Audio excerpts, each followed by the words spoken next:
Krishna, the Supreme Personality of Godhead, Volume 1. Chapter 1. Advent of Lord Krishna. Once the world was overburdened by different kings, who were actually demons. The predominating deity of this earth, known as Bhumi, assumed the shape of a cow and presented herself before Lord Brahma. She related the calamitous position of the earth. Lord Brahma became much aggrieved. He at once started for the ocean of milk, where Lord Vishnu resides. Lord Brahma personally sat in meditation. The message was, the Supreme Personality of Godhead himself, Krishna, personally appeared as the son of Vasudeva. Vasudeva, just after marrying Devaki, was going home on his chariot with his newly wedded wife. At that time, Kamsa, in order to please his sister Devaki, had voluntarily taken the reins of the horses of Vasudeva's chariot and was driving. When suddenly there was a miraculous sound vibrated from the sky, which announced to Kamsa, "Kamsa, you are such a fool. You are driving the chariot of your sister and your brother-in-law, but you do not know that the 8th child of this sister will kill you." Immediately after hearing the prophecy from the sky, he caught hold of Devaki's hair and was just about to kill her with his sword. Vasudeva said to Kamsa, "My dear brother-in-law, please consider that you have no danger from your sister. The danger is to come from the sons of your sister. There may or may not be sons in the future. Considering all this, you are safe for the present. If there are any sons born of her, I promise that I shall present all of them to you for necessary action." Kamsa was convinced by his argument. For the time being, he desisted from the heinous killing of his sister. After due course of time, Devaki gave birth to 8 children. When the first son was born, Vasudeva immediately brought the child before Kamsa. Kamsa, being compassionate upon him and pleased, began to speak as follows. "My dear Vasudeva, you need not present this child to me. I am not in any danger from this child. I have heard that the 8th child born of Devaki will kill me. Why should I accept this child unnecessarily? You can take him back."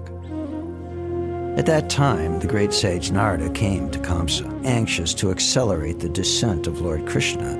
Narada warned Kamsa to be careful of the friends and well-wishers and all the demigods taking birth in those families. Kamsa understood that since the demigods had already appeared, Lord Vishnu must be coming soon. He at once arrested both his brother-in-law Vasudeva and Devaki and put them behind prison bars. Within the prison, Devaki gave birth to a male child year after year, and Kamsa, thinking each of the babies to be the incarnation of Vishnu, killed them one after another. He was particularly afraid of the 8th child, but after the visit of Narada, he came to the conclusion that any child might be Krishna. Therefore, it was better to kill all the babies who took birth of Devaki. When Devaki became pregnant for the 7th time, a plenary expansion of Krishna known as Ananta appeared within her womb. At that time, the Supreme Personality of Godhead, Krishna, being compassionate upon the fearful condition of the Yadus, due to atrocities committed by Kamsa, ordered the appearance of his Yogamaya, or his internal potency. The Lord thus informed Yogamaya, "Under the imprisonment of Kamsa are Devaki and Vasudeva, and at the present moment, my plenary expansion, Sesha, is within the womb of Devaki. You can arrange the transfer of Sesha from the womb of Devaki to the womb of Rohini. After this arrangement, I am personally going to appear in the womb of Devaki with my full potencies. Then I shall appear as the son of Devaki and Vasudeva, and you shall appear as the daughter of Nanda and Yashoda in Vrindavan."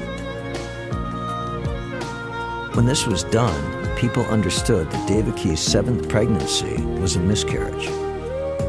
Thus, although Balaram appeared as the son of Devaki, he was transferred to the womb of Rohini to appear as her son. Thus, the eternal form of the Supreme Personality of Godhead was transferred from the mind of Vasudeva to the mind of Devaki, exactly as the setting sun's rays are transferred to the full moon rising in the east. In this way, Devaki became the residence of the Supreme Personality of Godhead, who is one without a second and the cause of all creation. Kamsa saw the transcendental beauty of his sister Devaki, and he at once concluded that the Supreme Personality of Godhead had taken shelter in her womb. Kamsa began to think, what is to be done with Devaki? Surely she has Vishnu or Krishna within her womb, so it is certain that Krishna has come to execute the mission of the demigods. And even if I immediately kill Devaki, his mission cannot be frustrated. Kamsa finally decided not to kill Devaki right away, but to wait for the inevitable future